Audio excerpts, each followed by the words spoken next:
परम पूज्य गुरुदेव पिछले 50 साल से, इस जन्म के 50 साल से, और जिन जन्मों को हम नहीं जानते वो तो पता नहीं कितने जन्म जन्मांतरों से इस मार्ग में आगे बढ़ रहे हैं, लेकिन इस जन्म में बहुत बाल्यावस्था में ही उन्होंने एक लक्ष्य अपने जीवन में धारण कर लिया था कि मेरा ये जीवन मानवता की सेवा के लिए है, भगवान की सेवा के लिए है। और ये उनको किसी गुरु ने नहीं बताया, जैसे हम सबको हमारे गुरु ने बताया कि जाओ योग कक्षाएं लगाओ, रोगी लोगों की सेवा करो। हमारे को तो प्रेरित किया किसी ने, लेकिन उनको किसी ने प्रेरित नहीं किया। तो वो बचपन से ही इस ध्येय को लेकर के चल पड़े, और चलते चलते एक दिन भी, आप स्वयं अपनी आंखों से देखते हैं, एक दिन भी मिस नहीं करते अपने कर्तव्य को। और हमने भी अपने गुरुदेव से यही सीखा कि कैसी भी परिस्थिति हो, कैसी भी मनस्थिति हो, अपने कर्तव्य कर्म को कभी नहीं छोड़ना। और हमने यथाशक्ति उसको निभाने की कोशिश की है। अपने गुरुदेव से रोज सीखते हैं हम इस बात को। तो मैं ये कहना चाह रही हूं कि 50 साल बिना नागा किए, बिना एक दिन भी मिस किए अपनी सेवा करते ही गए, करते ही गए, करते ही गए। तो आज स्वयं अदृश्य शक्तियों ने, स्वयं भगवती शक्तियों ने आकर के उनको पकड़ लिया है, अपने आशीषों से आशीषित कर दिया है। वो पात्र बन गए हैं उस भगवत्ता की, उस दिव्यता की शक्तियों की। और कृपा पात्र पे होती है, हर व्यक्ति पे नहीं होती है, लेकिन उसके लिए अभ्यास तो करना पड़ता है। तो ये जो योग दर्शन में लिखा है, स तु दीर्घ काल नैरंतर्य सत्कारा सेवी तो दृढ़ भूमि, वो सेवा का अभ्यास दीर्घ काल माने इस जन्म के 50 साल, और पिछले कितने जन्म थे वो हम नहीं जानते। दीर्घ काल नैरंतर्य का मतलब है एक दिन भी मिस नहीं किया, और एक दिन नहीं, एक पल भी मिस नहीं किया। क्योंकि दिन में जब मन ऊपर नीचे होता है तो व्यक्ति दिन भी मिस कर देता है कि चलो एक दिन नहीं उठेंगे तो क्या होगा। हमने पहले ही ये सोच रखा है कि हमें इस जन्म में भगवान की प्राप्ति नहीं हुई तो क्या बात है, काम चल रहा है हमारा। तो जब लक्ष्य नहीं बनाया तो मिलेगा कहां से। हम सोचते हैं कि चलो हम तो योग कक्षा लगा रहे हैं अपने प्रांत में, हम तो जितना हमारे से हो रहा है सेवा कर रहे हैं। अब उसमें 10,000 जुड़े, 20,000 जुड़े, 50,000 महिलाएं जुड़े, 1 लाख ना जुड़ी तो कौन सा नुकसान है। तो लक्ष्य नहीं बनाए तो जुड़ेंगे कहां से। तो हमें लक्ष्य बनाना चाहिए मानव होने के नाते, क्योंकि लक्ष्य बनाते हैं तो यात्रा शुरू हो जाती है, और यात्रा शुरू हो जाती है तो किसी न किसी दिन पूरी भी हो जाएगी। 1 साल में, 2 साल में, 5 साल में, 10 साल में, इस जन्म में, अगले जन्म में शुरू ही नहीं किया तो फिर नहीं होगी। और शुरू करने के बाद उसमें ब्रेक नहीं आना चाहिए। तो वो जो दिव्य शक्तियां हैं ना, उनको हम प्राप्त क्यों करें? क्योंकि जो कार्य हम 100 वर्ष में नहीं कर सकते, वो कार्य दिव्य शक्तियों के संयोग से 100 सेकंड में हो जाता है। और जितनी हम कल्पना नहीं कर सकते उससे कल्पनातीत कार्य हो जाते हैं। उन शक्तियों के हम सब पात्र हैं, मतलब हम सब उसको प्राप्त कर सकते हैं। इतना हमारे अंदर सामर्थ्य भगवान जी ने देकर के भेजा है। लेकिन वो हमारा सारा सामर्थ्य लोक है, अनलोक नहीं है। उसको अनलॉक करने के लिए एक सूत्र पर्याप्त है महर्षि पतंजलि जी का, अभ्यास वैराग्याभ्याम तन्निरोध। ये जो अभ्यास शब्द है, ये हमारे पूरे जीवन की आज जो रियलिटी है ना, उसके पीछे अभ्यास है। आज तक हमने क्या क्या अभ्यास किए वो आज हमारा जीवन है। हमने अभ्यास क्या क्या कर लिए, जो अत्यंत अपरिहार्य है वो काम करेंगे, लेकिन जिसके बिना काम चल सकता है वो क्यों करेंगे। जिसको बैठे बैठे जिसका जीवन ठीक चल रहा है वो खड़ा होके क्यों चलेगा।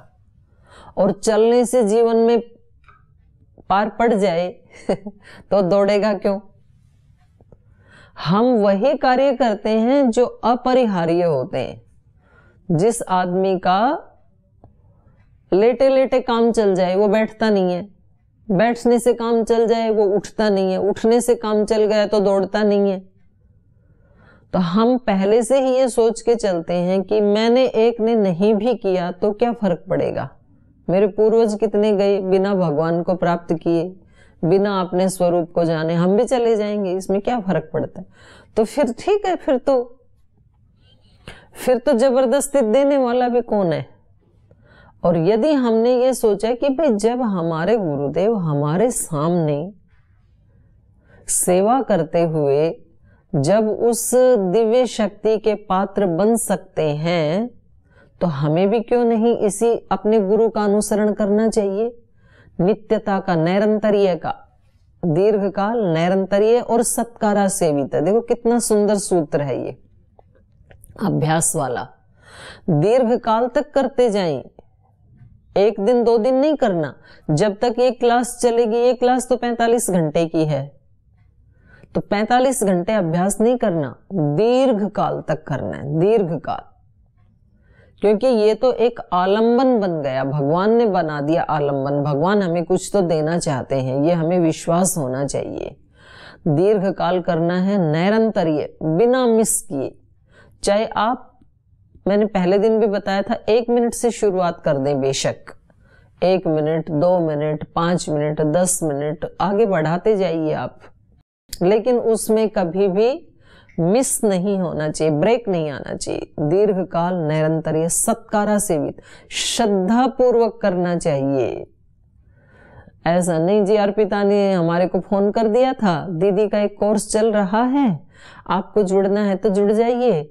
हमने सोचा 2100 रुपए में तो कभी जूते चप्पल भी नहीं आते हैं, चलो कुछ ना कुछ तो समझ में आएगा ही, इसलिए हमने रजिस्ट्रेशन करवा दिया था। तो हमारी तो श्रद्धा तो नहीं है ना, जितनी होनी चाहिए उतनी श्रद्धा नहीं है इस विद्या के प्रति, तो तब भी बात नहीं बनेगी। महाराज जी योग करवाते हैं तो कैसे करवाते हैं? जैसे योग से अतिरिक्त इस दुनिया में कोई है ही नहीं साधन, ऐसे करवाते हैं। महाराज जी कहते हैं बीमारी मिटानी है तो योग करो, टेंशन मिटानी है तो योग करो, घर में समृद्धि लानी है तो योग करो। हर चीज का आंसर योग है और ये सत्य है, मैं यही कहना चाह रही थी। हम योग से अलग हो गए। योग जोड़ता है और योग से अतिरिक्त भोग और रोग ये तोड़ता है। मैंने पहले दिन भी ये बात बताई थी, आपको शायद ध्यान हो।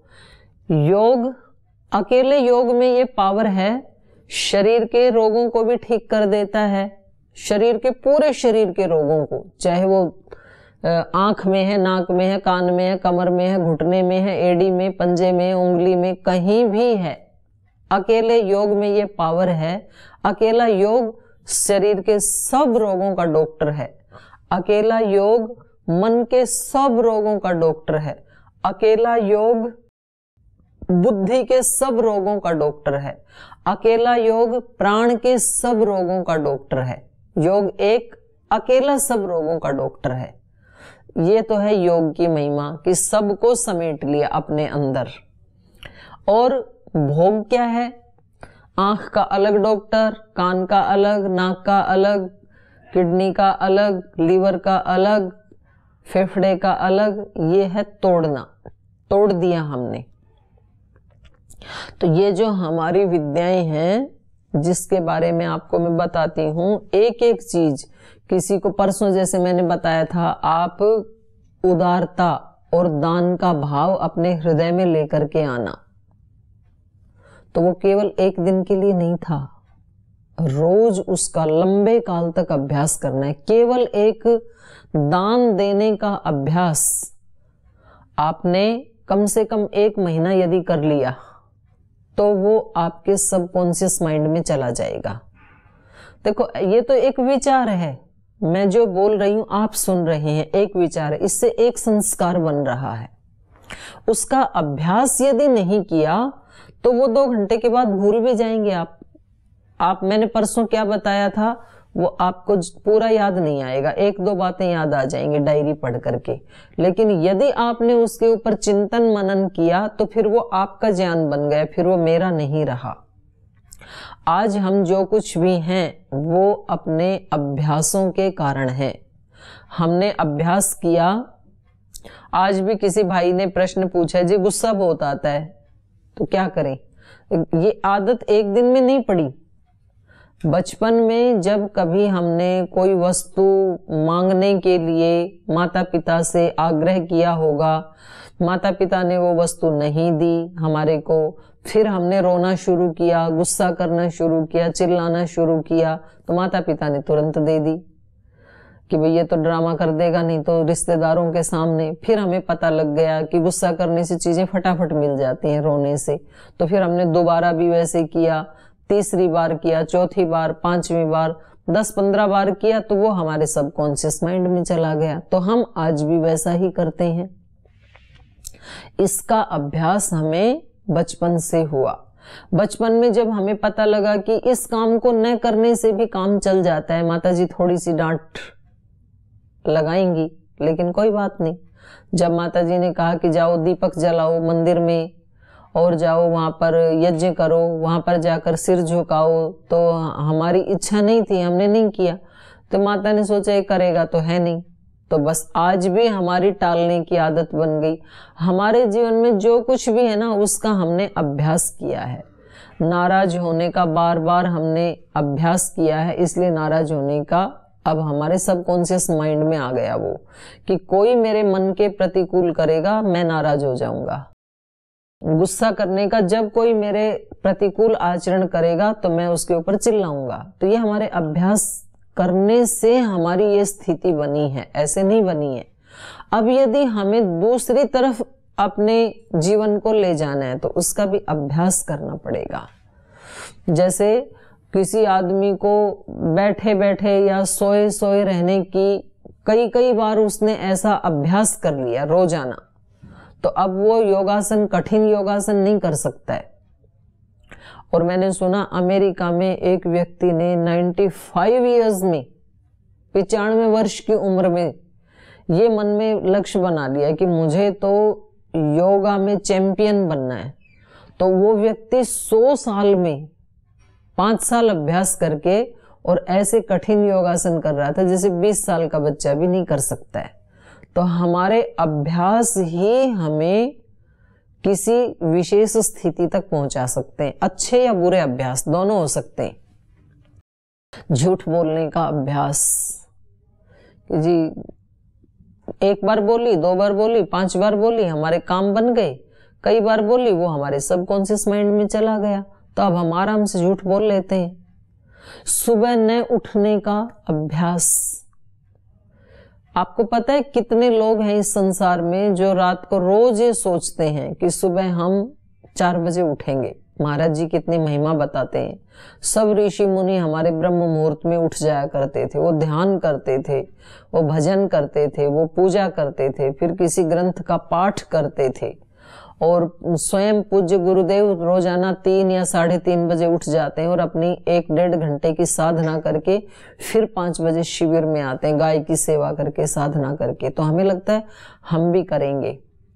शाम को ऐसा सोचते हैं, लेकिन सुबह जब अलार्म बोलता है तो लगता है अभी तो नींद पूरी नहीं हुई, अब मैं उठ जाऊंगा तो फिर पूरे दिन भर सिर दर्द रहेगा या तो थकान रहेगी, तो इससे अच्छा यह है 1 घंटा और सो लेते हैं। ये सुबह वाले आप और रात वाले आप दोनों एक ही हैं या अलग अलग हैं? आपने ही तो प्लान बनाया था रात को, वो भी आप ही थे, और सुबह जो अलार्म को दबा दे रहे हैं वो भी आप ही हैं। तो ये 2 आप कैसे हो गए? रात को जब आप सोए थे तो आपका कॉन्शियस माइंड ये विचार कर रहा था, और सुबह जो आपने अलार्म बंद कर दिया ये आपका सबकॉन्शियस माइंड कर रहा है। क्योंकि सबकॉन्शियस माइंड ने ये 20-30 साल तक अभ्यास कर लिया कि मेरा शरीर तो 4 बजे या 4:30 या 5 बजे उठ करके ही स्वस्थ रहता है, 3 बजे रह करके नहीं स्वस्थ रहता है, मेरी नींद पूरी नहीं होती है। सब सबकॉन्शियस माइंड में हमने घुसा लिया कि 4 घंटे सो करके, मैं तो सोया ही लेट था, 12 बजे सोया था, तो 4 बजे कैसे उठ सकता हूं। तो सबकॉन्शियस माइंड में कौन सी चीज घुस जाती है, जिसका बार बार अभ्यास किया जाता है, वो फिर हमारे सबकॉन्शियस माइंड का अवचेतन मन का हिस्सा बन जाता है। और एक बार अवचेतन मन में जो चला गया, अच्छा या बुरा, वो फिर वहां पर उसमें समझ नहीं होती है ये करना है कि नहीं करना, वो करता ही है। आप जब किसी के साथ झगड़ा करते हैं तो लगता है कि क्यों फालतू में इतनी एनर्जी वेस्ट की, इसके साथ तो पंगा नहीं लेना चाहिए था, तो आगे कभी भी ऐसे नहीं करूंगा, ऐसे आप सोचते हैं। जो गुस्सा करते हैं, बोले आज के बाद नहीं करेंगे, ठीक नहीं है। जो कोई भी गलत काम करते हैं, शराब पीते हैं, तो बोले ये तो देखो कितना गलत है, आज के बाद नहीं पिएंगे, और अगले दिन फिर वही कर लेते हैं हम।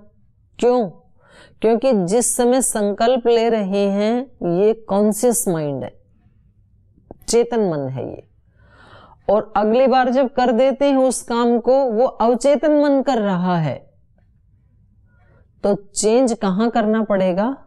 अवचेतन मन में करना पड़ेगा।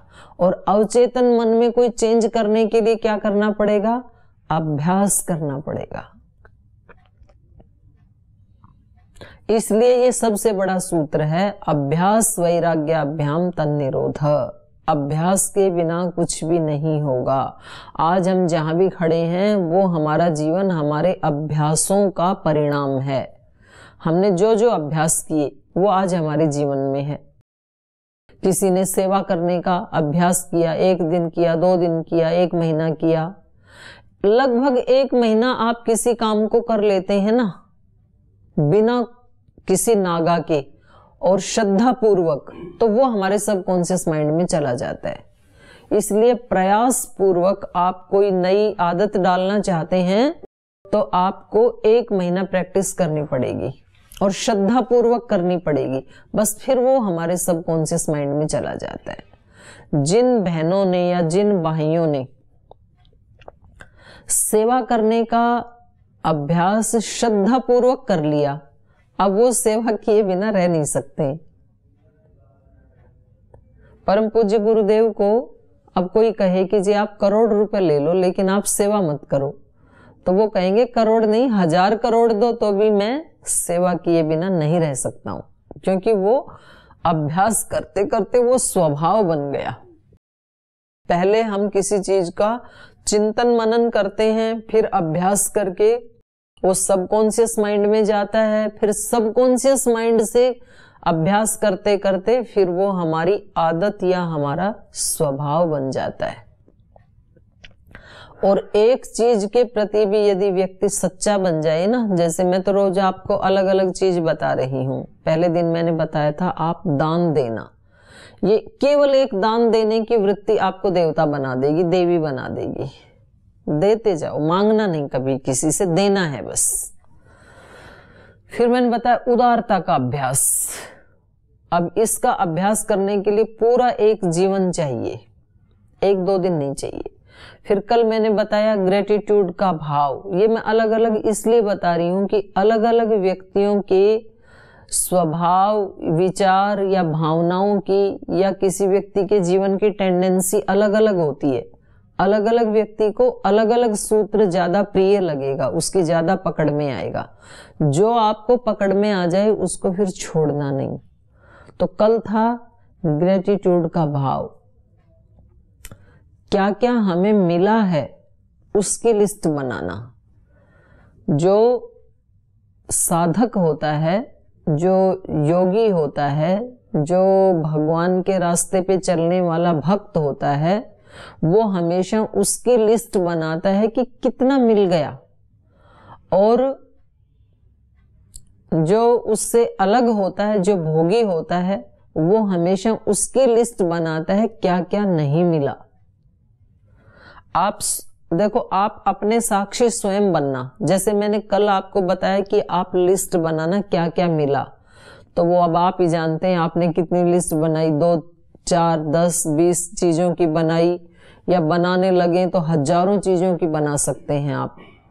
और आज मैं कहूं कि कल आपको वो सब मिलेगा जो भी आप चाहोगे, बस आप एक बार लिस्ट बना के ले आना।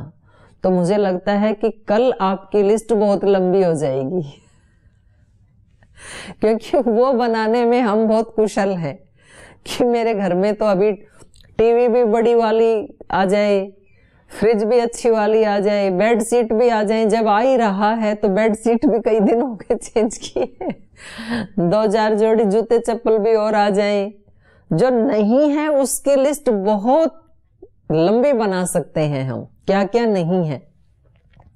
और जो ज्यादा कुशल हैं वो और लंबी बना के लाएंगे कि भाई जब सब मिल रहा है तो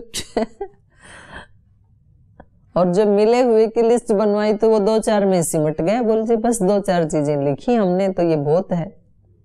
तो ये अंतर है, साधक को जो पास में है वो अधिक लगता है। और एक बात और आपको बताना चाहती हूं कि अपने जीवन में जो मिला है ना वो हमारी औकात से कई गुना ज्यादा मिला है। इस बात के ऊपर विश्वास रखें आप। हमने जितना किया था ना, हमेशा उतना ही नहीं मिलता है जितना हम करते हैं, उससे कई गुना ज्यादा मिलता है। ये इस पूरे संसार में आप देख सकते हैं, पूरी प्रकृति में देख सकते हैं। भगवान का ऐसा ही विधान है, जितने दाने खेत में डालते हैं उतने ही वापस नहीं मिलते हैं, उससे हजारों गुना ज्यादा मिलता है। हमारे पास जितना है उससे कई हजारों गुना ज्यादा भगवान ने हमें दिया है हमारी औकात से। तो अब हम अपनी पात्रता को और अधिक बढ़ाएं। एक और छोटी सी कहानी आपको बता के कि अपने काम को कैसे करना चाहिए। अपना जो कर्तव्य कर्म है उसको जो पूरी शिद्दत से करता है, पूरे मनोभाव से करता है, उसको इस संसार की और परलोक की दृश्य और अदृश्य सब शक्तियां भरपूर मात्रा में मिल जाती हैं, धन्य हो जाता है वो व्यक्ति। ये चीज आप अपने परम पूज्य गुरुदेव के जीवन में तो देख ही सकते हैं। एक डॉक्टर की कहानी मैं आपको बताती हूँ। एक डॉक्टर था, तो वो सुबह से शाम तक रोगियों को इस भाव से देखता था कि भाई भगवान ने इनको मेरे पास भेजा है और ये रोगी नहीं, ये तो मेरे तो भगवान ही, मैं इनकी पूजा करता हूँ, इनकी सेवा करता हूँ, ये मेरे लिए भगवान की पूजा है। तो एक दिन ऐसे हुआ कि सेवा करते करते उसको रात के 12 बज गई। बहुत सेवा की उस दिन और वो थकान होकर के उसको बुखार आ गया रात को 12 बजे और वो बिना कुछ खाए पिए ही सो गया। और अभी 2 ही घंटे हुए थे सोए। 2 बजे किसी का, गांव से किसी महिला का फोन आया कि उसको डॉक्टर की सख्त जरूरत है, उसका इकलौता बच्चा बीमार है। फोन डॉक्टर की पत्नी ने उठाया और उन्होंने कहा बच्चे को ये दवाइयां दे दो अभी और सुबह डॉक्टर साहब देख लेंगे, क्योंकि उसको लगा अभी 2 घंटे पहले तो सोया है, इसको खुद को भी बुखार है। तो डॉक्टर को ये बात सुन गई पत्नी की, वो झट से उठा, अपना झोला उठाया और उसने कहा कि मुझे जाना पड़ेगा, उसका इकलौता बच्चा है। उस महिला ने, उनकी पत्नी ने कहा कि देखो रात का अंधेरा है, 2 बजे, आपको भी बुखार हुआ है और जिस गांव में जाना था उससे पैदल का ही रास्ता था, वहां पर कोई साधन नहीं जाता था, क्योंकि उस गांव में एक सुरंग से, एक टनल से गुजर करके जाना होता था। तो उसने कहा कोई बात नहीं, मैं जाता हूँ। वो रात को गया और जब वो उस सुरंग से गुजर रहा था तो एक व्यक्ति की आवाज आई उसको। उसने कहा आपके पास मैच बॉक्स है, माचिस है? तो डॉक्टर ने कहा है। तो बोले फिर आप मेरी सिगरेट जलाओ। और उसने वो तिल्ली जलाई और उसके प्रकाश में उसको उस व्यक्ति का चेहरा दिखा। तो थोड़ा सा वो उसको ऐसा डरावना सा चेहरा लगा, लेकिन फिर भी उसने उसकी सिगरेट जलाई, आगे चल पड़ा।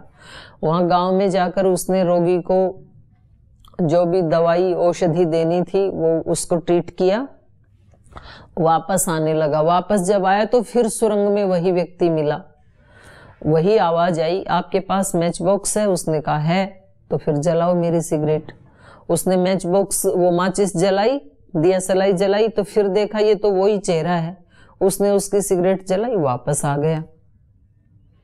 और वो आकर के 2 बजे तो गया था, 4 बजे इस सारे क्रियाकलाप में 2 घंटे व्यतीत हो गए। 4 बजे सोया वो डॉक्टर। 6 बजे डॉक्टर को फोन आया उसके बॉस का, जो उसका बॉस डॉक्टर था उसके किसी व्यक्ति का फोन आया। उन्होंने कहा कि आज बड़े डॉक्टर साहब को किसी ने अटैक कर दिया और उनको लूट भी लिया, उनके लुटाई हो, उनके पैसे वैसे सब ले लिए और उनको घायल कर दिया और आप तुरंत आ जाओ।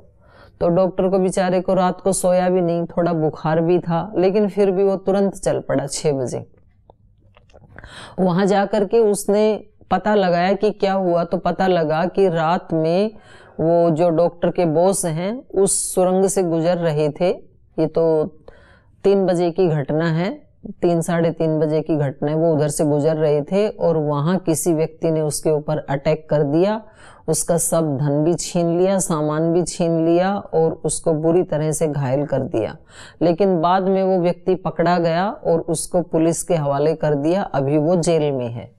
तो इस डॉक्टर को तुरंत क्लिक किया कि एक व्यक्ति तो मेरे को भी मिला था। इसने कहा कि मैं एक बार मिल के आता हूँ वो जेल में जो व्यक्ति है। जब वो वहां गया तो उसने पहचान लिया कि ये तो वही व्यक्ति है।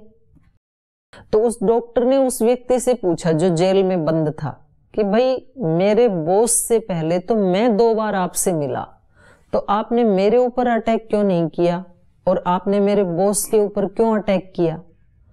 तो उस व्यक्ति ने कहा कि मैं आपको लूटना भी चाहता था और पीटना भी चाहता था, लेकिन मैं क्या करता, आप अकेले नहीं थे, आपके साथ 2 और थे, आप कुल मिलाकर के 3 थे। और जब मैंने आपके बॉस को लूटा और पीटा वो अकेला था, तो मैं अकेले व्यक्ति के ऊपर अटैक करता हूं।